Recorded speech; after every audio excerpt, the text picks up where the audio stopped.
நன்றி உள்ளம் தேவைப்படுதா? 100% தேவை. இன்றைக்கி பார்க்க போகிற அந்த ஸ்டோரியில் கூட அதான். யோவான் 9ஆம் அதிகாரம் எடுத்துக்கோங்க. இது வந்து ஒரு ஃபுல்லாக ஒரு ஸ்டோரியாக தான் இருக்குது. கிட்டத்தட்ட 41 வசனங்கள் இருக்குது. எல்லாருக்கும் இந்த கதை தெரியும்னு நினைக்கிறேன். யோவான் 9ஆம் அதிகாரம். இங்கே ஒருத்தர் இருக்கார். அவர் வந்து பிறவியிலேயே குருடன். எதில் குருடன் அப்படின்னா என்ன அர்த்தம்? பிறக்கும் போதே எப்படி தான் பிறக்கிறாங்க? அதுனா வந்து அப்போ அந்த ஐஸ்லாம் என்னன்னா அந்த இடத்துல வந்து பிளாங்காகவே இருக்கும். அப்படி கண்ணெல்லாம் வந்து மூடி. இப்போ நடுவில் உங்களுக்கு வந்து பிளைண்ட்னஸ் வருது அப்படின்னா அந்த கண் நார்மலாக இருக்கும். சில நேரங்கள் வெள்ளை கலரில் உள்ள மட்டும் ஐபால்ஸ் மாதிரி இருக்கும். சில நேரங்கள் வந்து ஏதாவது ஆக்சிடென்ட் ஆனாலும் இப்படி ஏதாவது இருக்கும். ஆனால் பிறவியிலேயேனா அங்கே நர்வ்ஸஸ் ஃபார்ம் ஆகிருக்காது, அங்கே தேவையான அந்த எதுவுமே ஃபார்ம் ஆகிருக்காது. அந்த இடத்துல ஃபுல்லாக அப்படி பிளாங்காகவே இருக்கும். அந்த இடத்துல ஒரு விஷயம் நடக்குதுங்கிறது பெரிய காரியம். சாதாரணமாக ஒரு ஆக்சிடென்டலாக குருடனாக மாறுறதுக்கும் பை பர்த்லேயே மாறுறதுக்கும் நிறைய டிஃப்ரென்ஸ் இருக்குது. ஏன்னா அங்கே வந்து கொஞ்சம் கூட ஆப்ஷன்ஸ் இருக்காது அவங்க வெளியில் வர்றதுக்கு, அந்த பிளைண்ட்னஸ்லேருந்து ரெக்கவரி ஆகிறதுக்கு. ஏன்னா அதுக்கான பேசிக்கான அந்த பார்ட்ஸ்லேயே வந்து குறிய எந்த இதுவுமே ஃபார்ம் ஆகிருக்காது. அப்படிப்பட்ட ஒருத்தனை இங்கே தேவன் என்ன பண்ணுறாரு?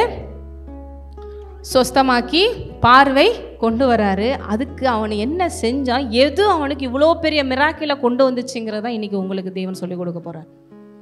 இங்கே நம்ம பார்க்கும்போது சொன்னால் அப்படி பண்ண நடந்துச்சுல, இல்லை இதுவே இந்த இடத்துல நீங்கள் இருந்தால் என்ன பண்ணியிருப்பீங்க, பொதுவாக ஒரு உலகத்தில் அவங்க என்ன பண்ணியிருப்பாங்கன்னு யோசிச்சு பார்த்தீங்கன்னா, இப்படி செய்கிறது ரொம்ப கஷ்டமாச்சு அப்படிங்கிற யோசிச்சு பார்த்தீங்கன்னா, இதுதான் விசுவாசம்னு புரிஞ்சுக்கிருவீங்க, இதுதான் நன்றின்னு புரிஞ்சுக்கிருவீங்க, இப்படிப்பட்டவங்க தான் இப்படி ஆசீர்வதிக்கப்படுறாங்கிறதையும் புரிஞ்சுக்கிருவீங்க. பார்க்கலாம். முதல் ஒரு 10 வசனங்கள் வாசிங்க.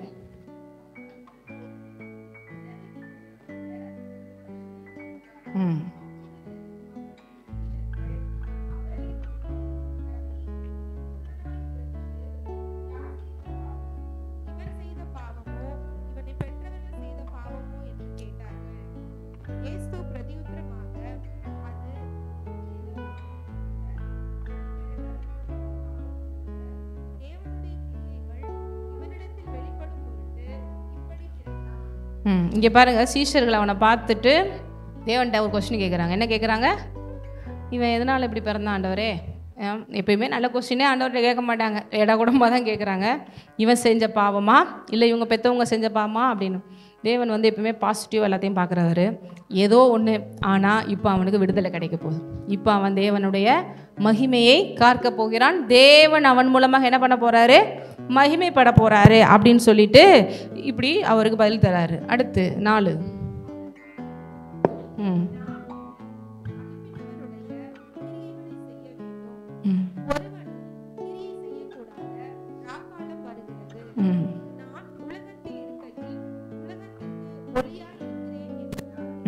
இவைகளை சொல்லி அவர் தரையிலே துப்பி உமிழ் நீரினால் சேருண்டாக்கி அந்த சேற்றை கண்களின் மேல் பூசி சீலோவாம் குளத்திலே கழுவு என்றார்.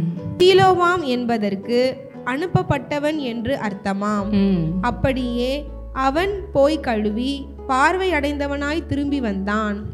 அப்பொழுது அயலகத்தாரும் அவன் குருடனாய் இருக்கையில் அவனை கண்டிருந்தவர்களும் இவன் உட்கார்ந்து பிச்சை கேட்டு கொண்டிருந்தவன் அல்லவா என்றார்கள். சிலர் அவன்தான் என்றார்கள். வேறு சிலர் அவனுடைய சாயலாய் இருக்கிறான் என்றார்கள். அவனோ நான் தான் என்றான். அப்பொழுது அவர்கள் அவனை நோக்கி உன் கண்கள் எப்படி திறக்கப்பட்டது என்றார்கள். அவன் பிரதியுத்தரமாக இயேசு எனப்பட்ட ஒருவர் சேருண்டாக்கி என் கண்களின் மேல் பூசி நீ போய் சிலோவாம் குளத்திலே கழுவு என்றார்.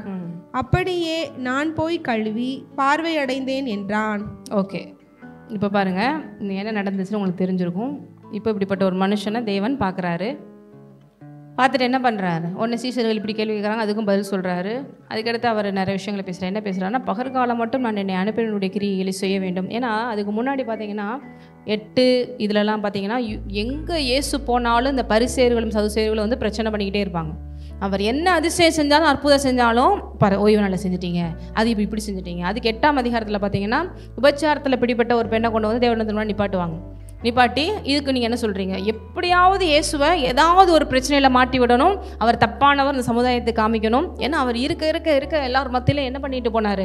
மிக பிரபலமாகிட்டு போனார். ஏன்னா எங்கே போனாலும் அற்புதம், எங்கே போனாலும் அதிசயம், விடுதலை, மக்களுக்கு ரொம்ப சந்தோஷம். இவர் தான் அந்த மெஸ்ஸையாவோ அப்படின்னு நினைக்கிற அளவிற்கு அங்கே பெரிய அளவுக்கு அவருக்கு ஃபாலோவர்ஸு அப்படிலாம் வந்தவனையும் இவங்களுக்கு பொறாமை. யாருக்கு? பரிசேயர்கள். பரிசேயர்கள்னால் யார் அப்படின்னா, பழைய ஏற்பாட்டில் அந்த 5 புக்ஸஸ்லாம் நல்லா கரைச்சி குடித்த ஒரு ஆட்கள் தான்.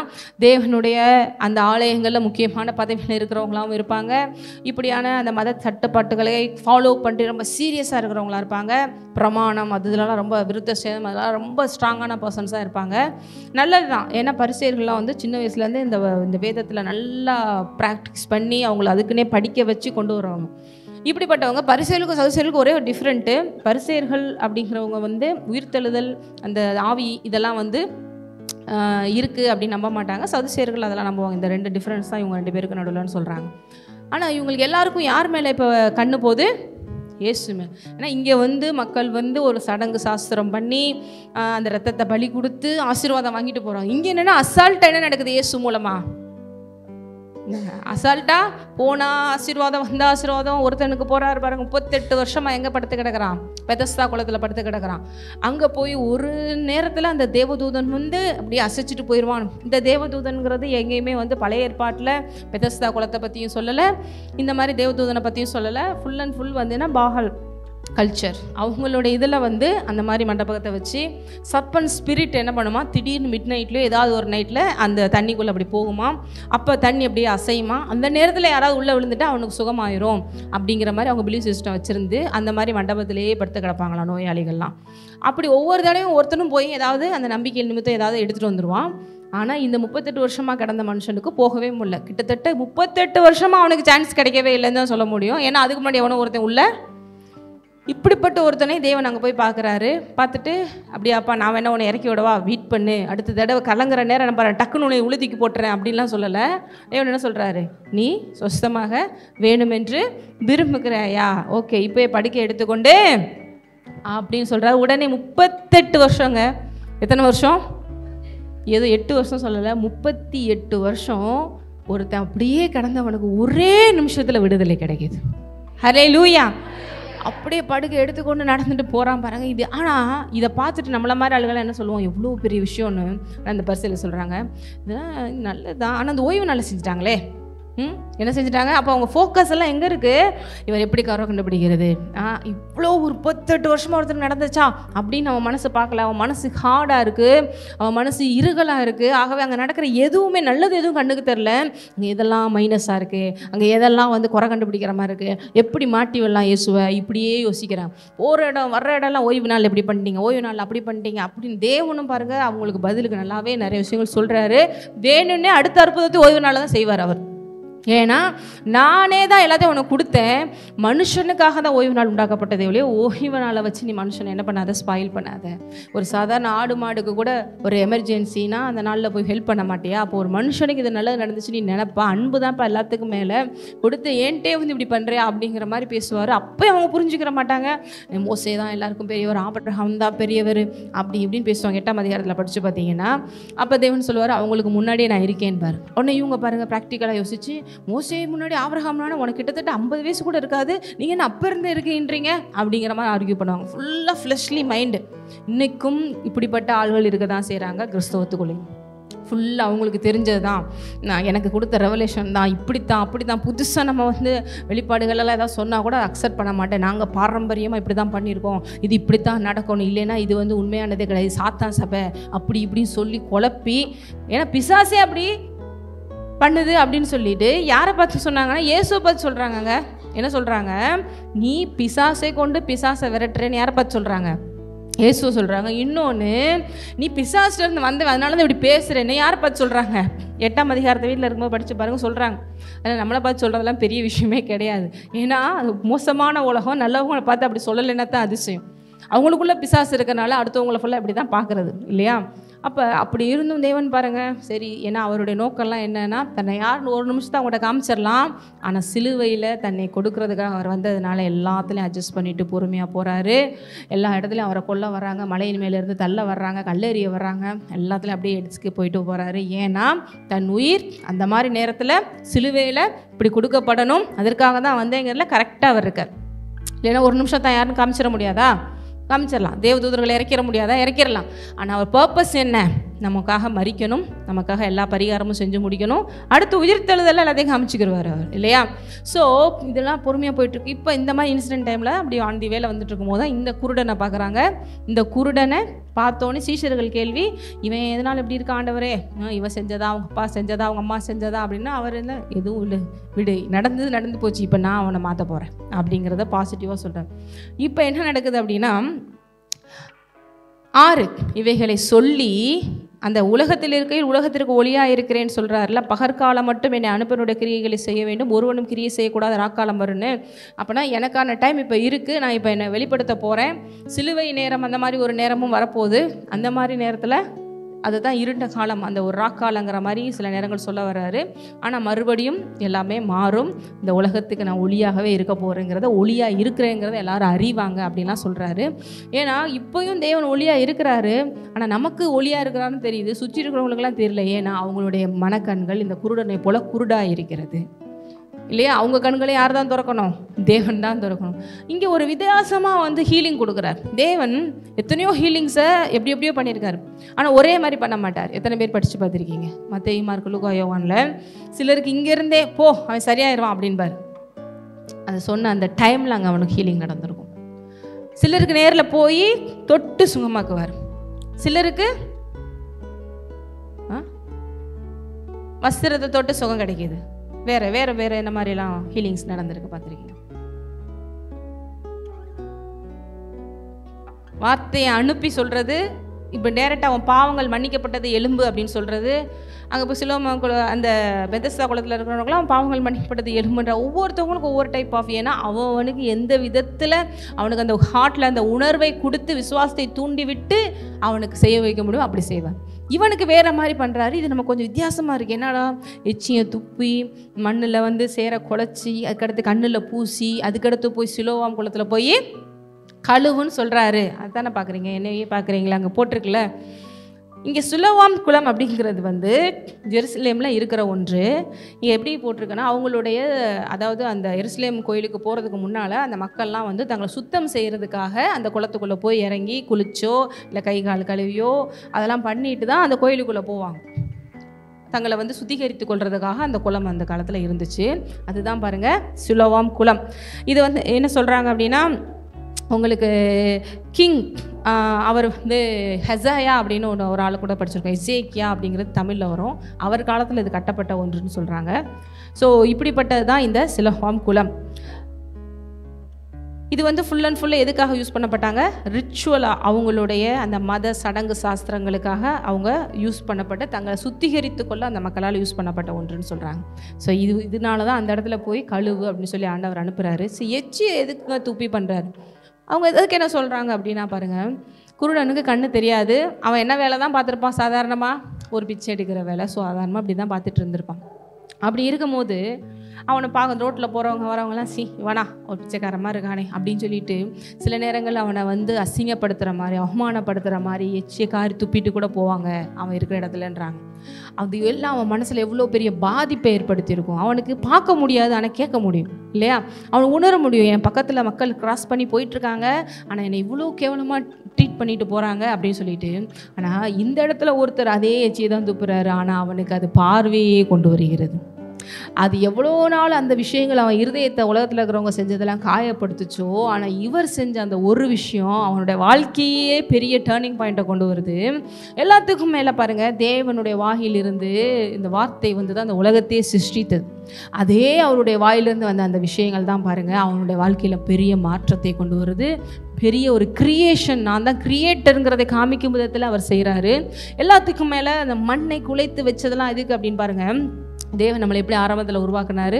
ஒரு மண்ணை எடுத்து தான் உருவாக்குனாரு. அதே போல் அந்த உறுப்பையும் நானே அந்த சிருஷ்டிகர்த்தாங்கிற காமிக்கிற விதத்தில், நான் தான் உன்னை சாதாரண இந்த மண்ணிலிருந்து கொண்டு வந்தேன், என் ஆவியை ஊதி உன்னை இப்படி உருவாக்குனேங்கிற காமிக்கும் விதத்தில் அதே மண்ணை எடுக்கிறாரு, அதே வாயிலிருந்து துப்புறாரு, மறுபடியும் வைக்கிறாரு, அவனுக்கு பார்வையடையும்படி நடக்கிறது. பாருங்க எங்கே ரிலேட் பண்ணி எல்லா விஷயங்களும் நடக்குது அப்படின்னு. ஆனால் இங்கே ஒரு பெரிய டாஸ்க் கொடுக்குறாரு. என்னன்னு பாருங்க, கண்களின் மேல் பூசினோடனே அவனுக்கு நடக்கலை. அவனுக்கு என்ன சொல்றாரு? நீ போய் சிலோவாம் குலத்திலே கழுவு என்றான். சிலோவாம் என்பதற்கு அனுப்பப்பட்டவன். அதாவது அனுப்பப்பட்டவன் அப்படின்னா அப்போஸ்தலர்களை கூட அனுப்பப்பட்டவர்கள் அப்படின்னு தான் சொல்கிறாங்க. ஹீப்ரூவில் வந்து சிலோவாம் அப்படின்னாலே என்ன சொல்கிறாங்கன்னா அனுப்பப்பட்டவனா. இங்கே தேவன் சொல்கிறாரு, நான் தேவனால் அனுப்பப்பட்ட ஒரு ஆள், நான் சொல்கிறேன் நீ போய் செய், உனக்கு அங்கே அற்புதங்கள் நடக்கும். நான் தான் அந்த மெசையா அப்படிங்கிறதையும் காமிக்கும் விதத்தில், அந்த மீனிங் அவனுக்கு உணர்த்தும் விதத்தில் அந்த குளத்துக்கு போய் அந்த குளத்தில் ஏதோ அற்புதம் இருக்குதுன்னு சொல்லலை.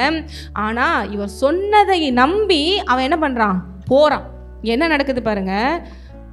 அப்படியே அவன் போய் கழுவி பார்வை அடைந்தவனாய், அப்படியே அவன் போய். சரி, இப்போ நீங்கள் எத்தனை பேர் யோசிக்க முடியுதுன்னு தெரில. கண்ணை மூடி இப்படி இருக்கிறீங்க, கண்ணு தெரில உங்களுக்கு. தேவன் வந்து என்ன பண்ணுறாரு? என்ன பூசுறாரு? மண்ணை சேற்றாக்கி எச்சில் வந்து கலந்து பூசுறாரு. ஓகே, இப்போ உங்களுக்கு கண்ணும் தெரியாது. இந்த கண்ணு தெரியாத இந்த சுச்சுவேஷன்லேயே நீங்கள் தடவி தடவி தடவி தடவி எங்கே போகணும்? எங்கே போகணும்? அது எத்தனை கிலோமீட்டர் பக்கத்தில் இருந்துச்சா தூரத்தில் இருந்துச்சா எனக்கே தெரியாது. ஆனால் அவன் நம்பி போனான். அதுதான் என்னது? இவர் சொன்னால் நடக்குமா? நான் ஏன்னா நம்மள மாதிரி நார்மலாக இருந்தாலும் பரவாயில்ல, நம்ம வாட்டில் போயிடலாம். இங்கே எத்தனையோ பேர் ஹெல்ப் தேவைப்பட்டிருக்கும். 4 பேர்ட்டு கெஞ்சி இருக்கணும், என்னை எங்கேயும் குளறுகடா கூட்டிகிட்டு போய் என்னை விடுங்கடா. அம்மாவா இல்லையா? வேறு என்ன மாதிரி அவனுக்கு எந்த மாதிரிலாம் செஞ்சுருப்பான்? மேபி தனியாகவே போனால் கூட கீழே விழுந்து மேலே விழுந்து தட்டி தவறியில் ஒரு கம்ப ஊனி அது எங்கே இருக்குன்னு பார்த்து அந்த குளத்துக்குள்ளே இறங்கும்போது கரெக்டாக இறங்கணும். ஏன்னா கண்ணு வேறு தெரியாது.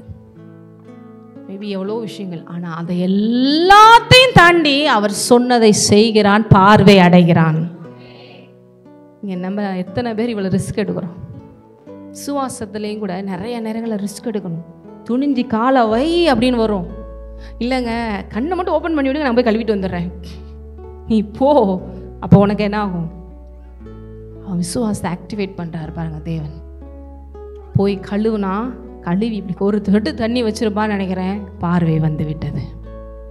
எத்தனை பேர் இந்த ஆங்கிளில் யோசிச்சு பார்த்துருக்கீங்க? இன்றைக்கி தேவன் பாருங்கள் உங்களை வந்து வேறு எதுவும்லாம் பெருசாக செய்ய சொல்லலை. நான் சிலுவையில் எல்லாம் செஞ்சு முடிச்சிட்டேன். ஜஸ்ட்டு அதுக்கு என்ன பண்ணு? பிலீவ் பண்ணு, விசுவாஸ். அந்த விசுவாசத்தில் சில காரியங்களை என்ன பண்ணு? செயல்படுத்து. சர்ச்சுக்கு வர்றதுக்கே பாருங்கள் நீ என்ன பண்ண வேண்டியிருக்கு? உங்கள் வீட்டிலலாம் இருக்கிறவங்களெல்லாம் சண்டை கிண்டை போட்டு அப்படி சமாளித்து விசுவாசத்தில் தான் வர வேண்டியது இருக்குது. அதே மாரி நீ போனால் வீட்டுக்கு மறுபடியும் ஏதாவது பிரச்சனை இருக்குங்கிற மாதிரி இருக்கும். ஆனால் நீங்கள் போய் பார்த்தீங்கன்னா தான் தெரியும் அங்கே எல்லாமே சமாதானமாக முடியும். ஒவ்வொரு நிமிஷம் ஏதாவது ஒரு ரிஸ்க் இருக்க தான் செய்யும். இப்போ நம்ம விட்டுட்டு போனால் ஐயோ லேட் ஆயிருமே, ஓனர் திட்டுவாங்களே அப்படிங்கிற மாதிரி தான் இருக்கும். இப்போ நான் தேவனை ஃபஸ்ட்டு வைக்கிற இடத்துல வச்சா இதை மிஸ் பண்ண வேண்டியிருக்குமே அப்படிங்கிற மாதிரி தான் இருக்கும். கடைசியில் நீங்கள் எல்லாத்தையும் முடிச்சுட்டு பார்த்தீங்கன்னா எதுவுமே மிஸ் ஆகாது, எல்லாம் கூட கொடுக்கப்பட்டு இருக்கும். அதுதான். ஆனால் இதுக்கு அவன் எடுத்த மாதிரி, இந்த குருடன் எடுத்த மாதிரி ஸ்டெப் எடுத்து வைக்க வேண்டியது யாரோட வேலை? பக்கத்தில் அவங்க பார்த்து கேளுங்க, நீங்கள் தான் ஸ்டெப் எடுத்து வைக்கணும். நீங்கள் ஸ்டெப் எடுத்து வச்சு செயல்படுத்தும் பொழுது அங்கே கண்கள் திறக்கப்படும், அற்புதம் உண்டாகும். ஹல்லேலூயா. இத்தனை பேர் சொல்கிறீங்க உண்மையிலேயே இவனுக்கு எவ்வளோ ஃபெய்த் இருந்துச்சுன்னு சொல்லி. இத்தனை பேரால் யோசிக்க முடியுது. ஆண்டவரை இவ்வளோ தூரம் பண்ணிட்டீங்க, இந்த ஓப்பன் பண்ணி விட்டு. அதான் சொல்ல, சிலருக்கு சில விதத்தில் தேவன் செய்வான். சிலருக்குலாம் வந்து அப்படியே கண்ணை தொடுறாரு, அப்படியே சுகமாயிருது. காதை தொடுறாரு, சுகமாயிருது. குஷ்டரோகி அப்படியே தொடுறாரு, குஷ்டரோகம் சுகமாயிருது. அது அவங்களுடைய ஹார்ட்டுக்கு ஏற்றபடி அங்கங்கே ஹீலிங்ஸ் நடக்கும். இவனுக்கு ஃபெய்த்தை இன்க்ரீஸ் பண்ணுறதுக்காக. ஏன்னா சிலருக்குலாம் வந்து ஃபெய்த் ப்ராசஸை இன்னும் கொஞ்சம் டஃபன் பண்ணி அவங்கள அதிகமாக தனக்குள்ளே கொண்டு வருவார். ஏன்னா அவங்கள அடுத்து பெருசாக பயன்படுத்த போகிறாருன்னு அர்த்தம். இங்கே தொடர்ந்து நீங்கள் படித்து பாருங்கள். இவனுக்கு நிறையா பேருக்கு அவர் அற்புதம் செஞ்சார். அந்தந்த நிமிஷம் அவங்கவுங்க அற்புதத்தை வாங்கிட்டு போயிடுறாங்க. ஒரு 10 குஷ்டரோகிகளுக்கும் அற்புதம் செஞ்சார் இல்லையா? அதில் 9 பேர் இதே மாதிரி என்ன பண்ணாங்க? போயிடுறாங்க. போய் அவங்களுக்கெல்லாம் காமிங்க அப்படின்னு சொல்கிறாரு. காமிச்சிட்டு பரிசேயர்களுக்கெல்லாம் அவங்க ஆசாரியர்களும் காமிச்சிட்டு அப்படியே வீட்டுக்கு போயிடுறாங்க. வீட்டுக்காரம்மா பார்த்து ரொம்ப நாள் ஆச்சு, பிள்ளைகளை பார்த்து ரொம்ப நாள் ஆச்சு. ஏன்னா குஷ்ரோகிகளை வீட்டுக்குள்ளே சேர்த்துருக்க மாட்டாங்க, ஊருக்குள்ளே சேர்க்க மாட்டாங்க. ஊருக்கு அவுட்டரில் தான் உட்காந்துருப்பாங்க. ஒரு சாம்பலில் போட்டுக்கிட்டு ஒரு சாக்கை விரிச்சிக்கிட்டு சொரிஞ்சிக்கிட்டு இப்படி தான் உட்காந்துருப்பாங்க. உள்ளே போகிற சான்ஸ் கிடச்சிச்சுன்னா வீட்டுக்கு போகணும், பிள்ளைகளை பார்க்கணும், நல்லா சாப்பிடணும், எல்லாருக்கும் முன்னாடி அப்படி பாரு நான் நல்லா மாட்டேன்னு சொல்லணும். அப்படியே கடைசியில் கொடுத்த வர மறந்துட்டாங்க. ஆனால் ஒருத்தன் மட்டும் திரும்பி வரான் இல்லையா? என்ன பண்ணுறான்? ஆண்டவர் காலில் விழுந்து ஆண்டவரேன்னு சொல்லி பணிந்து கொள்கிறான். அவனை பார்த்து கேட்குறாரு, அந்த மீத அந்த 9 பேர் எங்கப்பா போனாங்க? இன்னைக்கு கூட என்ன நிறைய பேரை காணோம், எங்கே போனாங்க சர்ச்சில் அப்படின்னு கேட்பார். மீதம் எங்கே போனாங்க? அவர்கிட்ட ரீசனே சொல்ல முடியாது. நீ என்ன ரீசன் சொன்னாலும் அவர் பதிலுக்கு ஒரு கேள்வி கேட்டார்னா பதில் சொல்லவே முடியாது. நீ என்ன ரீசன் சொன்னாலும் சரி. மீதம் இங்கே எத்தனை பேர் எங்கே போனாங்க அப்படின்னு இப்போ கேட்குறாருன்னு வச்சுக்கோங்க. உண்மையிலே இங்கே பார்த்துட்டு தான் இருக்கிறாரு. இத்தனை பேர் இயேசு இங்கே இருக்கிறாருன்னு நம்புறீங்க? நீங்கள் நம்பாட்டாலும் அவர் இருக்கிறார். அதுதான் நான் அடிக்கடி நான் சொல்லுவேன். ஏன்னா அவர் சபையில் அவர் பார்த்துட்ருக்காரு, இருந்துட்டுருக்காரு. எனக்கு முன்னால் அவர் வந்துட்டார். அவர் கணக்கு எடுத்துகிட்ருக்காரு, எத்தனை வருது, என்ன பண்ணுது, என்ன போயிட்டுருக்கு, என்ன நடந்துட்டுருக்குன்னு. யாரை ஏமாத்தினாலும் அவரை ஏமாற்ற முடியாது இல்லையா? இப்போ அவர் பார்க்குறாரு, ஓஹோ, ஏன்னா தேவன் ஏன் கேட்கலை அப்படின்னு இல்லை, கேட்டார்னு போட்டிருக்கு. அந்த 9 பேர் எதிர்பார்க்குற தப்பு கிடையாது. ஏன் அப்படின்னா, ஒன்ஸ் நீங்கள் ஆண்டவருக்குள்ளே ஒரு ஆசீர்வாதத்தை வாங்கிட்டு அதுக்கடுத்து டாட்டா காமிச்சிட்டு போட்டிங்கன்னா அதுக்கு யாருக்கு நஷ்டம்னா நமக்கு நஷ்டம். அதே நேரத்தில் நீங்கள் முழுமையாக அந்த ஒரு ஆள் என்ன சொல்கிறாங்கன்னா, அதுக்கடுத்து ஆண்டவரை நன்றியோடு அவருக்கு பாதத்தில் விழுந்து ரட்சிக்கப்பட்டான் என்று சொல்கிறாங்க. அப்படின்னா என்ன? இவர் தான் ரட்சகர்னு சொல்லி அறிந்து அவர் வாழ்க்கையில் ஏற்றுக்கொண்டு அவனுக்கு நித்திய ஜீவன் கொடுக்கப்பட்டது. நித்தியமாக அவன் நல்லா இருந்தான். சில பைபிள் ஸ்காலர் சொல்கிறாங்க, அந்த 9 பேர் நன்றி இல்லாமல் போனவங்களுக்கு சீக்கிரத்தில் மறுபடியும் அந்த குஷ்டரோகம் வந்துருச்சு அப்படின்றாங்க. நன்றி இல்லாமல் போகிறவங்களுக்குலாம் இதான் நிலைமை. தேவைக்கு மட்டும் வர்றது, யூஸ் பண்ணிக்கிறது, இப்படி போகிறது. தேவைக்குன்னு வர்றது என்ன பண்ணிக்கிறது, சார்ஜ் போட்டுக்கிறது, அப்புறம் போகிறது. ஆனால் தேவன் சொல்கிறாரு, பெர்மனண்ட்டாக அவங்க கூட இருக்க நான் விரும்புகிறேன். அதுதான் ரட்சிப்பு. உங்களுக்கு பெரிய அளவுக்கு பிளெஸிங்ஸை கொடுக்க விரும்புகிறாரு. நானே உனக்குள்ளே வந்துடுறேன், இந்த அற்புதம் இயேசு நானே உனக்குள்ளே வந்துடுறேன், உனக்கு சொந்தமாக விரும்புகிறேன், வரியா அப்படின்றாரு. அதே மாதிரி ஒரு குருடன் இப்போ பார்த்துக்கிட்டு இருக்கோம் இல்லையா, இந்த குருடனுக்கு அந்த அற்புதம் நடக்குது. ஏன்னு பாருங்க, இப்போ இவனுக்கு சுகம் கிடச்சிருச்சு. அப்போது அயலகத்தாரும் அவன் குருடனாக இருக்கையில் அவனை அண்டி கொண்டிருந்தவர்களும் இவன் உட்கார்ந்து பிச்சை கேட்டு கொண்டிருந்தவன் அல்லவா என்றார்கள். எல்லாருக்கும் ஒரே டவுட்டு. ஏன்னா ஒரு நிமிஷம் நல்லா நீங்கள் இமேஜின் பண்ணி பாருங்கள், கண்ணெல்லாம் அப்படி மூடி ஒரு மாதிரி பிளாங்காக இருக்கும்போது அவங்க ஃபேஸ் வேறு மாதிரி இருந்திருக்கும். இதுவே கண்ணெல்லாம் நல்லா மொழியெல்லாம் பார்க்குறதுக்கு கொஞ்சம் ஆள் வேறு மாதிரி தானே இருக்கும். அது எல்லாருக்கும் இவன் அவனை மாதிரி இருக்கு, ஆனால் இவன் தானா அப்படிங்கிற மாதிரி எல்லாருக்குள்ளேயும் ஒரே ஆச்சரியம், அதிசயம் அப்படின்னு. அப்போ பாருங்க, அப்பொழுது அவர்கள் அவனை நோக்கி உன் கண்கள் எப்படி திறக்கப்பட்டது என்றார்கள். அவன் பிரதியுத்தரமாக இயேசு எனப்பட்ட ஏன்னா இந்த கண் மூடப்பட்ட ஒருவன் கண்ணு மூடி இருக்கும் போது தான் இயேசு பண்ணாரு. அப்போ இயேசு அவன் பார்த்துருப்பானா இல்லையா? நான் சொல்கிறது புரியுதா இல்லைங்க? கண்ணை மூடி அவனுக்கு சேர உண்டாக்கிட்டு இப்போ கழுவுன்னு சொல்லிட்டு அவர் போயிட்டுப்பார். இவன் போய் கழுவிட்டு வந்த பிறகு தான் கண்ணே தெரியுது. அப்போ இயேசு எப்படி இருப்பான்னு தெரியுமா? தெரியாது. ஆனால் அவர் வாய்ஸ் மட்டும் தான் வேணால் தெரிஞ்சிருக்கும். இப்போ இவங்க எல்லாரும் கேட்குறாங்க, இயேசு எனப்பட்ட ஒருவர்னு அதனால தான் ஒரு இதாக சொல்கிறான். இயேசு எனப்பட்ட ஒருவர் சேருண்டாக்கி என் கண்களின் மேல் பூசி நீ போய் சிலோவாம் குளத்தில் கழுவு என்றார். அப்படி போய் கழுவுனேன், பார்வையிட அவர் எங்கே என்றார்கள். அவன் எனக்கு தெரியாது. அப்படியா, எனக்கு வந்தார், இப்படி பண்ணார், இயேசு வரார் சொன்னாங்க. அவர் பேச்சு கேட்டேன், சத்தத்தை கேட்டேன், ஆனால் அவர் எப்படி இருப்பான்னு தெரியாதே. ஏன்னா இப்போ தானே எனக்கு கண்ணே திறந்துச்சு, நானே எப்படி இருக்கேன்னு இப்போ தானே என்னையே நான் பார்க்குறேன். அப்படி தானே? ஏன்னா அவங்க அம்மா அப்பாவை கூட அவன் பார்த்துருக்க மாட்டான். அவன் தெரியாதே, எங்கே இருக்கான்னு தெரியாது. ஒருவேளை பக்கத்தில் நின்னா கூட கண்டுபிடிக்க முடியாது அவரால். இவர் தான், ஆனால் வாய்ஸை வச்சு தான் கண்டுபிடிக்க முடியும். அப்போ பாருங்கள், குருடனாக இருந்த அவனை பரிசு இடத்துல கொண்டு போனாங்க. இயேசு சேருண்டாக்கி அவன் கண்களை திறந்த நாள் எப்படிப்பட்ட நாள் ஆண்டவர் பாருங்கள். நம்மால் எப்பயுமே கொஞ்சம் பெருமைக்காரர்களுக்கு எதிர்த்துன்னு வேணுன்னே செய்வார். இயேசு நிறைய பேர் எல்லாரும் ஒரு பக்கம் அப்பாவியா பயங்கரமான சேட்டைக்காரர் நம்மால் தேவன். சேட்டைக்காரங்களுக்கெல்லாம் சேட்டைக்காரர் அவர், பெருமைக்காரவங்களெல்லாம் வச்சு செய்கிறவர் நம்மளும். அவனுக்கு அவர் நல்லவனுக்கு நல்லவனா, வல்லவனுக்கு வல்லவனாக இருக்கிறவர். நம் தேவனை எப்பயுமே அப்படி பரிதாபமாக ஆட்டுக்குட்டியாக அப்படி பார்க்குறீங்கல்ல. நீங்கள் மத்தேயு மார்க்கு லூக்கா எல்லாம் படித்து பார்த்தீங்கன்னா ஒரு கேள்வி கேட்டால் பதில் சொல்ல முடியாது. அவரை தாழ்ச்சியுள்ள ஒரு இருதயங்களுக்கு அப்பாவி சப்பாவிகளுக்கு தான் சரிம்மா அப்படின்பாரு. நீ வேணுன்னே பெருமையில் பேசுனேன்னா உனக்கு ஏற்றபடி இறங்கி வருவார். அது யோபிட்ட வந்தார். எப்பா நான் இந்த உலகத்துக்கு பேஸ் மட்டம் போடுவோம் எங்கப்பா இருந்த அப்படின்னாரு. ஆண்டவரே தெரியாது, வாயை பொத்தி கொள்றேன் போ, எல்லாத்தையும் டபுள் மடம் கொடுத்து ஆசீர்வதிச்சு அனுப்புறாரு. எத்தனை பேருக்கு புரியுது? பெருமை உள்ளவர்களுக்கு எதிர்த்து நிற்கிறார். தாழ்மை உள்ளவனுக்கு மிகுந்த அவர்கிட்ட பேசி எவனாலையும் ஜெயிக்க முடியாது. ஏன்னா அவர் ஞானத்தின் ஊற்று. இந்த ஆர்கியூமெண்ட் பண்ணுறவங்களாம் பார்த்து அவர் சிரிக்கிறாருன்னு வேதம் சொல்லுது. அவங்களெல்லாம் பார்த்து சிரிக்கிறாராம். ராஜாக்களை ஏற்படுத்துவார். அதனால அவர்கிட்ட போய் ஆண்டவரே எப்படியாவது பண்ணுங்க ஆண்டவரே, நம்ம ஆளுகள் இருக்க சபையில் வேற குறைஞ்சிட்டு போகுது, உலகத்தில் வேற குறைஞ்சிட்டு போகுது, நான் வேற பிளான் வச்சுருக்கேன். ஒவ்வொரு நிமிஷம் நமக்கு தான் பாருங்கள் சில நேரங்கள் டென்ஷன் ஆகும், இப்படி ஆகுதோ நினைப்பேன். அவர் எப்பயுமே பார்க்குற விதமே வேறு. எல்லாமே என் கைக்குள்ளே இருக்குது, நான் பார்த்துக்கிறேன். சில நேரம் சிலர்லாம் அப்படி ஓடி விளசி விட்டு கடைசியில் அவங்கள வச்சே வேலை முடிச்சுட்டு போயிடுவார். இப்படிப்பட்ட தேவன் நம் தேவன். அதனால் யாருமே குறைச்சி தேவனை எடை போட்டுறாதீங்க. அவர் பெரியவர். பெரியவர்னா பெரியவர். ஹல்லேலூயா. இங்கே மறுபடியும் ஓய்வு நாளாக தான் செய்வேன். இது நம்ம வீட்டிலலாம் மறுபடியும் சொன்னால் நீ எல்லாம் என்ன தாய் தகப்பனு கீழ்படுறியா? இயேசு சில நேரம் நமக்குள்ளே வரும்போது நம்ம கூட அப்படி தான் நம்ம செய்ய மாட்டேன்னு சொன்னால் அப்படி தான் செய்வேன். ஆனால் ஆண்டவர் அப்படி தான் சொல்லியிருக்காரு. உடனே காமிச்சிருவாங்க நீங்களாம் கீழ்படுறியா, அவங்க கடவுள் என்ன சொல்கிறாரு அப்போ மட்டும் சொல்லிடுவாங்க. இந்த 2 வசனத்தை வச்சுக்கிட்டு இப்படியாக்கும் அப்படியாக்கும் அநேக வீட்டில் இதை வச்சு தான் அப்படியே இது பண்ணுறது. நிறையாவே சொல்லியிருக்காரு ஆண்டவர். அதெல்லாம் தெரியாது. 2-3 வசனம் அவங்கவுங்களுக்கு ஃபேவராக எடுத்து வச்சுக்கிடுவாங்க. எடுத்து வச்சுட்டு அப்படியே பேசுகிறது. உண்மையிலே நமக்குள்ள ஆண்டவர் இருந்தானா சில நேரங்கள் அப்படி பாவிகளுக்கு பெருமைக்காரர்களுக்கு செய்யக்கூடாதுன்னு சொல்கிறவங்களுக்கு பயப்படவே மாட்டோம். கண்டிப்பாக தான் செய்வோம். ஏன்னா நமக்கு எதை பற்றியும் பயம் கிடையாது. இந்த ஓய்வு நாள் எது கொடுக்கப்பட்டதுங்க உணர்த்துறதுக்காகவே அகைன் செய்கிறாரு. மறுபடியும் ஓய்வு நாளாக இருந்து மறுபடியும் உங்களுக்கு என்ன ஆயிடுச்சு, இவர் சும்மா இருக்க மாட்டார் போலையே அப்படின்னு இவங்களுக்கு டென்ஷன். அப்போ அவனை எப்படியாவது கேன்வாஸ் பண்ணி இது இல்லைன்னு சொல்ல வச்சிடணும், இயேசுவால் அது நடக்கலைன்னு சொல்ல வச்சிடணும்னு பேசுகிறாங்க. இதுதான் அடுத்த முக்கியமான விஷயம்.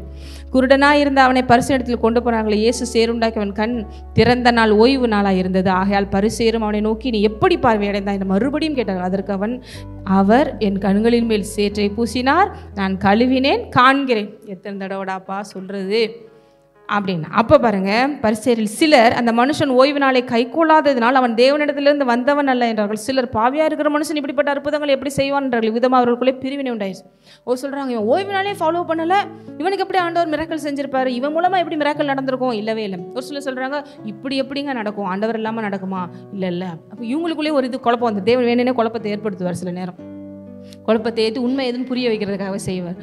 அப்போ பாருங்க, மறுபடியும் அவர்கள் குருடனை உன் கண்களை திறந்தானே அவனை குறித்து நீ என்ன சொல்லுகிறாய்? அதற்கு அவர் தீர்க்கதரிசி. எனக்கு நினைக்கிறேங்க அவர் உண்மையிலே தீர்க்கதரிசி, அவ்வளோதான் எனக்கு தெரியும்.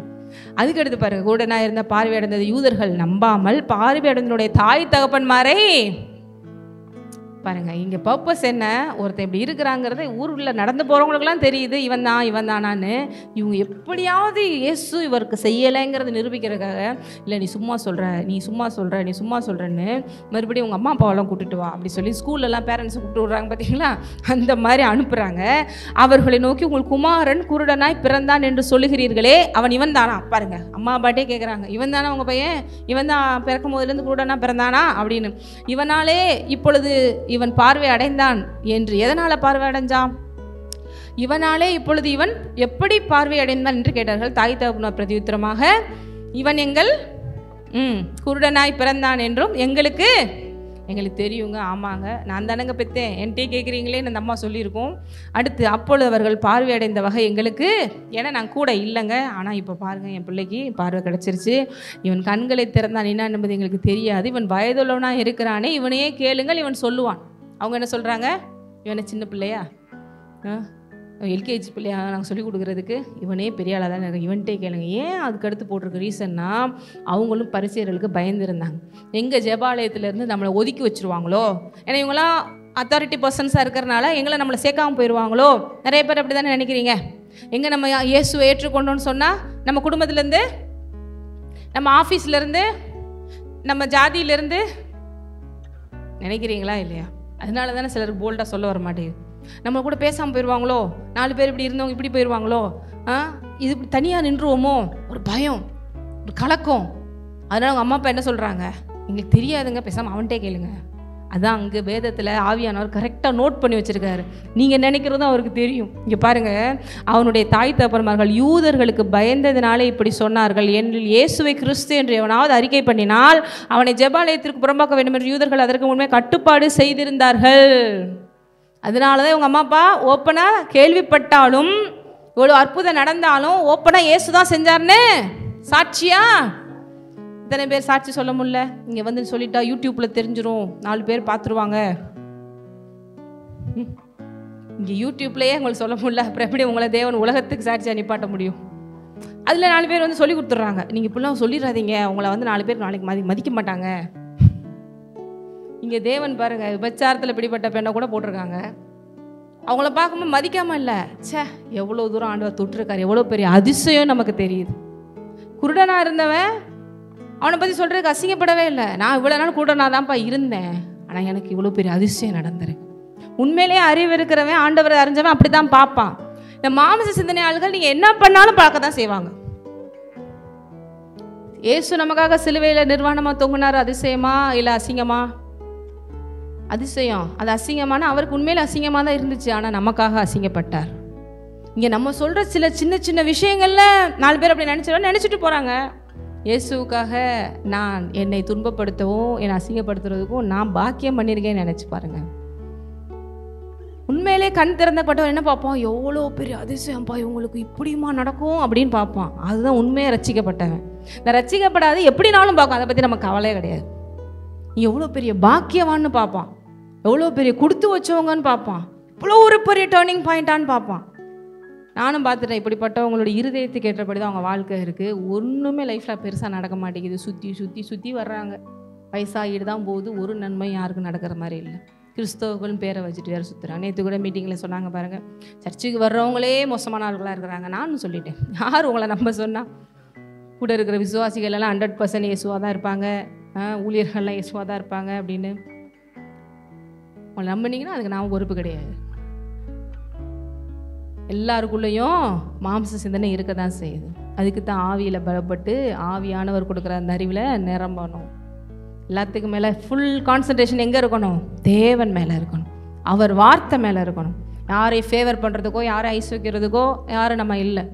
நானும் உங்களை ஐஸ் வைக்கிறதுக்கு இல்லை, உங்களோட ஐஸில் நானும் வந்து வாழ போகிறது இல்லை, நான் அவரால் தான் வாழ போகிறேன். இங்கே அதை தான் சொல்லிக் கொடுக்குறோம்.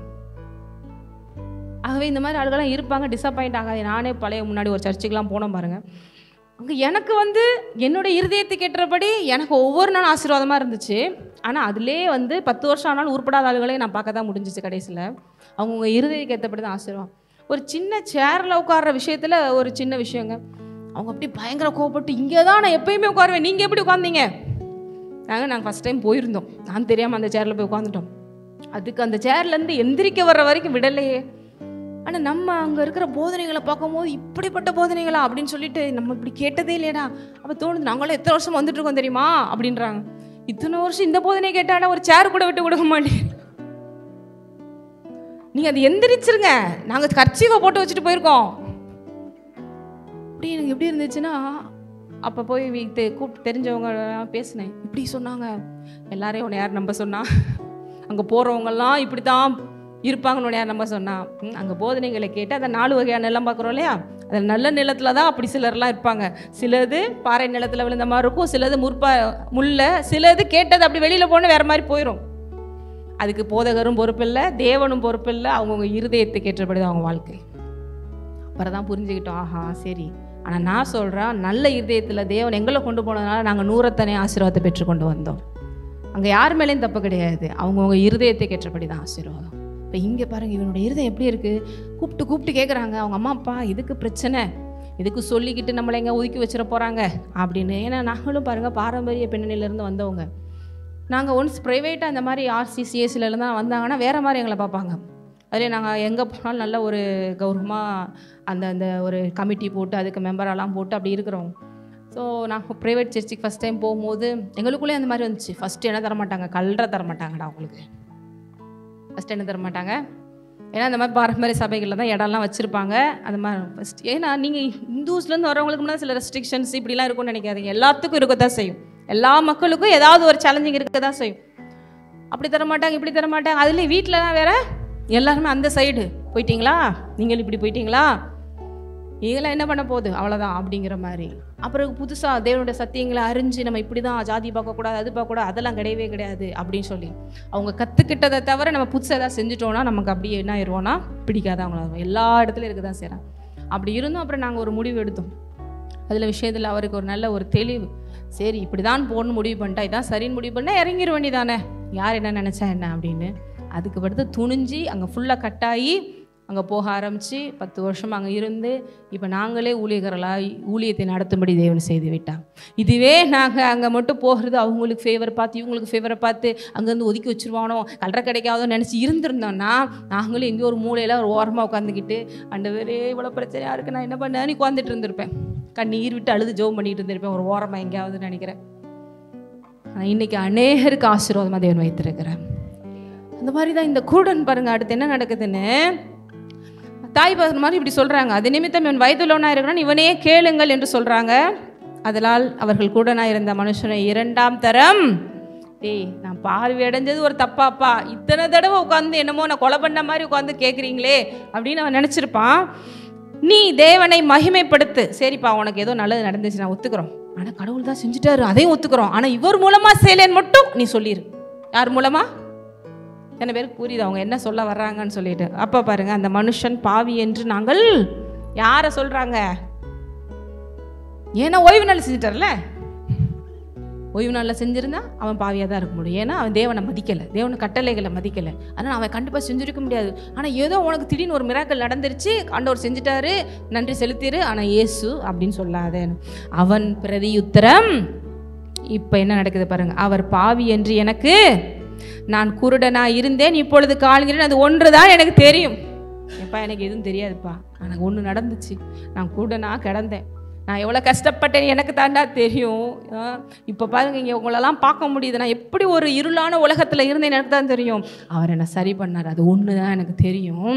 அதுக்கடுத்து பாருங்க, மறுபடியும் அவனை நோக்கி உனக்கு என்ன செய்தான், உன் கண்களை எப்படி திறந்தான்? அவன் பிரதியுத்தரமாக, முன்னமே உங்களுக்கு எத்தானங்க ஆரம்பத்துலேருந்து நான் சொல்லிகிட்டு இருக்கேன், நீங்கள் கேளாம நீங்கள் தாங்க கேட்க மாட்டேங்கிறீங்க, நாங்கள் எத்தனை தடவை சொன்னாலும் மறுபடியும் கேட்க வேண்டியது.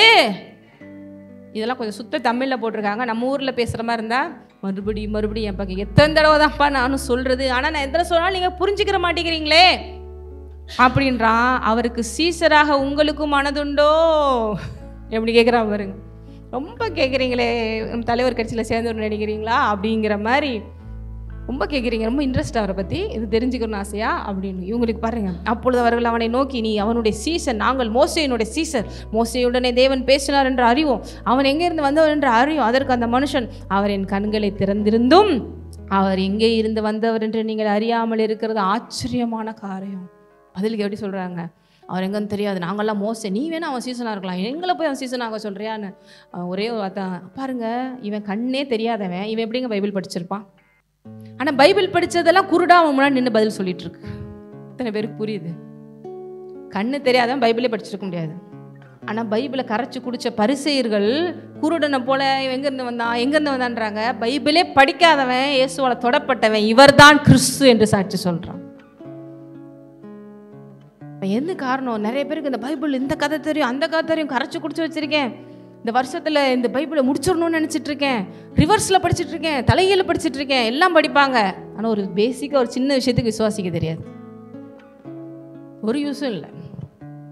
இவனுக்கு பைபிளில் தொட்டு கூட பார்த்துருக்க மாட்டேன், ஏன்னா கண்ணு தெரியாது அவனுக்கு. எதுக்கு பைபிள் தெரிஞ்சாப்புல என்ன பண்ண முடியும்? புரியுதா? புரியல, ஒன்றுமே தெரியாது, ஆனா கூட தெரியாது, பைபிளில் ஒரு வசனம் கூட தெரியாது. ஆனால் அவன் மனசாட்சி சொல்லுது இவர்தான் தேவன் என்று. பேசிக்க எல்லாரும் அறிந்து கொள்ளும்படி தேவன் அவனுக்குள்ள அந்த மனசாட்சின்னு ஒன்று வச்சிருக்காரு, உணர்வை வச்சிருக்கிறாரு. படிச்சதுங்க, கரைச்சி குடிச்சது, PhD வரைக்கும் வாங்கினது, பைபிளில் தலையில பொண்ணதுங்க உட்கார்ந்துருக்குங்க குருட்டு பாரி. இவர் யாரு, இவர் யாரு சொல்லு, இவர் யாரு? எல்லாம் மதம், எல்லாம் சடங்கு சாஸ்திரம், நான் நினைக்கிறதான் கர்வம் பெருமை.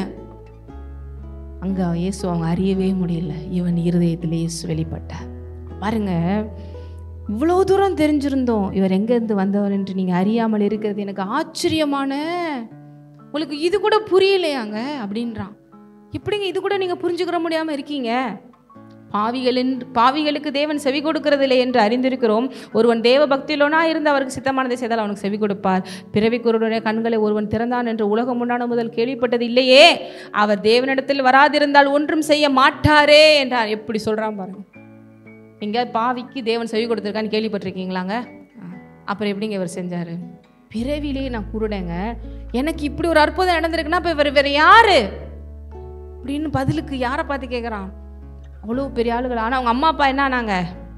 பயந்துட்டு எங்கே சொன்னால் நம்மளை ஒதுக்கி வச்சுருவாங்களோ அப்படின்னு சொல்லி வாயை மூடிட்டு போயிட்டாங்க. இவர் பதிலுக்கு பதில் பேசுகிறார். உங்களுக்கு புரிஞ்சுக்கிறோம் இல்லையா? உங்களுக்கு தெரிஞ்சுக்கிறோம் இல்லையா? இது எனக்கே ஆச்சரியமாக இருக்கு நீங்கள் இப்படி கேட்குறது. பாருங்க, பிறவி குருடனுடைய கண்களை ஒருவன் திறந்தான் என்று உலகம் உண்டான முதல் கேள்விப்பட்டிருக்கீங்களா யாராவது? இவர் இப்படி செஞ்சிருக்காரு, இப்படி இருந்தும் புரியலையா இவர் எங்கேருந்து வந்தாருன்னு? பாருங்க, இத்தனை பேர் இப்படி தேவனுக்காக சாட்சியாக நிற்கிறீங்க. இப்படிதான் நிறைய பேர் உங்களையும் டைவர்ட் பண்ண பார்ப்பாங்க. நிறைய பேர் சரி ஏதோ கடவுள் கிருபை நடந்துருச்சுன்னு விடு, மறுபடியும் அப்படிலாம் ரொம்ப போயிடாத, சர்ச்சுக்கு போயிடாத, ஞானஸ்தானம்லாம் மட்டும் எடுத்துடாத, ரொம்ப அப்படி சும்மா மேலாப்பில் கும்பிட்டுக்கிட்டே இரு. சரி அப்படி ஞானஸ்தானம் எடுத்தாலும் கல்யாணம் மட்டும் அதில் போய் பண்ணிடாத, அப்படி மேலாப்பிலே கும்பிட்டுக்கோ. இந்த சைடு உன்னை விடுவாங்க, அப்பப்போ போய் 10 நிமிஷம் அழுது மொழிகள் போட்டு ஜோம் பண்ணிட்டு வர்றதுக்கு ஒரு அலோவ்மெண்ட் கொடுத்துருவாங்க. இப்படி தான் நிறைய பேர் ஆர்சி பேக்ரவுண்ட் வந்து கல்யாணம் பண்ணவங்களும் எனக்கு தெரிஞ்சு சொல்கிறேன். ஒரே சண்டை சச்சரவு. சரி பரவாயில்ல, நீங்கள் உங்கள் வழியில் இருங்க, நீங்கள் உங்கள் ஊரில் சொல்கிறாங்க, பேசுகிறாங்க. கல்யாணம் முடிஞ்ச பிறகு குடும்பம் எங்கள் கையில் வந்துடுது. நான் சொல்கிறத நீ கேட்கணும். அப்புறம் வந்து சண்டை போட வேண்டியதான். ஃபைட் என்ன நீ என் பேச்சை கேட்க மாட்டேங்கிற, மதிக்க மாட்டேங்கிற அப்படின்னு. அதுக்கு தான் பாருங்கள், தெரியாமல் கல்யாணம் பண்ணிட்டா விட்டுருங்க, தெரிஞ்சு பண்ணாமல் இருந்துக்கிறது நல்லது இல்லையா? நிறைய பேர் ஆமா அப்படின்னு சொல்கிறீங்க. இப்போ பாருங்கள், இங்கே அவர் சொல்கிறாரு, உலகத்தில் இது மாதிரி ஏதாவது ஒரு அதிசயம் நடந்திருக்கா? தேவனிடத்திலிருந்து அவர் வராதிருந்தால் ஒன்றும் செய்ய மாட்டாரே. அவர்கள் அவனுக்கு பிரதியுத்தரமாக, முழுவதும் பாவத்தில் பிறந்த நீ எங்களுக்கு போதிக்கிறாயோ என்று சொல்லி அவனை புறம்பே தள்ளிவிட்ட.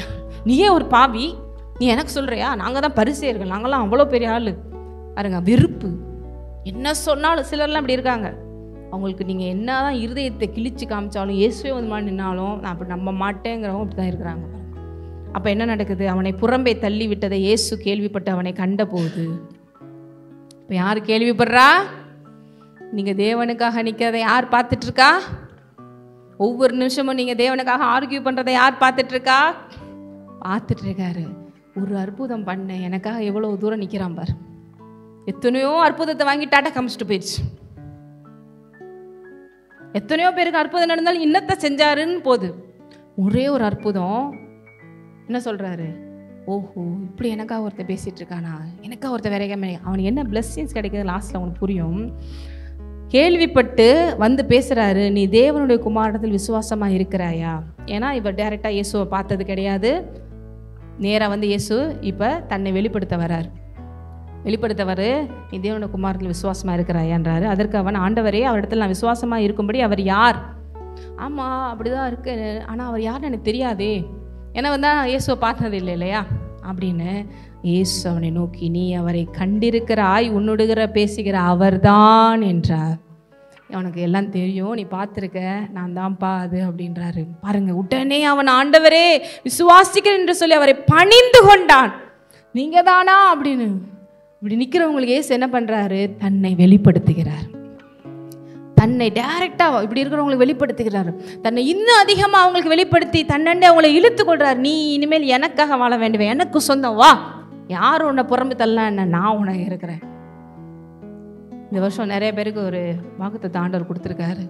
டைரெக்டாக தேவனை பார்க்கக்கூடிய சான்சஸ் கூட இருக்குன்னு சொல்லியிருக்காரு. எத்தனை பேருக்கு ஞாபகம் இருக்குது? நியூ இயரில் நம்ம தேவன் கொடுத்த வாக்குத்தத்தம், நீ வைராக்கியமாக நிற்க நிற்க நிற்க ஒரு நேரம் அவர் இப்படி கூட உங்களை வெளிப்படுத்த ஆயத்தமாக இருக்கிறார். அப்போ பாருங்க, அவருக்கு சந்தோஷம். ஓ, நீங்கள் தானா அது அப்படி சொல்லி பாதத்தில் விழுந்து பணிந்தவன். அப்பொழுது இயேசு, காணாதவர்கள் காணும்படியாகவும் காண்கிறவர்கள் குருடராகும்படியாகவும் நியாய தீர்ப்புக்கு நான் இந்த உலகத்திலே வந்தேன். அவருடனே கூட இந்த பரிசேயர் சிலர் கேட்ட பொழுது, ஓ, நாங்களும் குருடரா, எங்களை தான் சொல்கிறீங்களா? நீங்கள் குருடராக இருந்தால் உங்களுக்கு பாவம் வராது, நீங்கள் காண்கிறோம் என்று சொல்லுகிறவர்கள் உங்களுக்கு பாவம் நிலைன்னு இருக்கிறது. எதை சொல்ல வர்றாருன்னா, இது எல்லாம் கண்ணை முழிச்சு பார்த்துட்டு இருக்கு, ஆனால் உண்மையிலே குருடு. எங்கே குருடு? ஆவிக்குரிய கண்ணில் குருடு. இவன் குருடனா வெறும் ஃப்ளஷில் இருந்தான், ஆனால் இன்னைக்கு அவன் இங்கேயும் ஓப்பன் பண்ணப்பட்டுருச்சு, இங்கேயும் ஓப்பன் பண்ணப்பட்டுருச்சு. இவன் தான் பாக்கியவான்னு சொல்கிறார். ஒருவேளை இவன் அந்த ஆசீர்வாதத்தை வாங்கிட்டு இயேசுக்கு இவ்வளோ தூரம் அப்படி நிற்காமல் இருந்திருந்தா இவர் தான் ரட்சகர்னு அறியாமல் போயிருந்திருப்பான், இவருக்கு வாழ்க்கையை அர்ப்பணிக்காமல் போயிருந்திருப்பான். இதுக்கடுத்து என்ன நடந்திருக்கும்? கண்டிப்பாக இவரும் இயேசுவை ஃபாலோ பண்ணிட்டு பின்னாலே போயிருந்திருப்பார் தான் நான் நினைக்கிறேன். இது அற்புதம் நடந்து முடிஞ்சோடனே அப்படியே அவங்க அம்மா மாதிரி சொல்லிட்டு போயிருந்தாங்கன்னா இயேசு தன்னை வெளிப்படுத்தியிருப்பாரா? இயேசு தான் தேவகுமாரன் அவனுக்கு தெரிஞ்சிருக்குமா? அவர் விசுவாசிச்சிருக்க முடியுமா? இப்போ பரலோகத்தில் இருப்பார் இவர் குருடன் வந்து நம்ம கதையை தான் பேசிகிட்டு இருக்காங்கப்பா அப்படின்னு பார்த்துட்டு இருப்பார். இதே வெறும் ஆசீர்வாதத்தை மட்டும் வாங்கிட்டு மிராக்கிள்ஸை மட்டும் வாங்கியிருந்தா மறுபடியும் எனக்கே ஒரு நாள் பிரச்சனை தான் வரும். தேவனை அறிய போக முடியாது, நித்திய ஜீவனும் போக முடியாது, பரலோகத்துக்கும் முடியாது, நித்தியத்தில் அவங்களுக்கு ரட்சிப்பே இருந்திருக்காது. இப்போ இன்றைக்கும் நான் சொல்கிறேன், முதல்ல தேவன் வார்த்தைக்கு அப்படியே கேளுங்கள், விசுவாசித்து செயல்படுங்கள். செகண்ட் திங், நன்றி உள்ளவர்களாக இருங்க. மூணாவது, எந்த சூழ்நிலையிலும் அவருக்காக நிற்க பழகுங்கள். அதிகமாய் தேவன் உங்களுக்கு தன்னை பற்றி வெளிப்படுத்தி உயர்த்தி அதிகமாய் ஆசீர்வதிப்பார். அதிகமாக வெளிப்பாடுகளை நிரம்ப விரும்புகிறேன், அதிகமாக நான் தேவனுக்குள்ளே மூழ்க விரும்புகிறேன், அதிகமாக நான் மகிமையாக தேவனுக்கு இருக்க விரும்புகிறீங்களா? அதிகமாக அவருக்கு வைராக்கியமாக இருங்க. அவர் செய்த நன்றிகளுக்கு சாட்சியாக இருங்க. அவர் சொல்கிறத அப்படியே செயல்படுத்தி பாருங்கள், நீங்கள் அப்படியே இருப்பது உறுதி. ஹல்லேலூயா.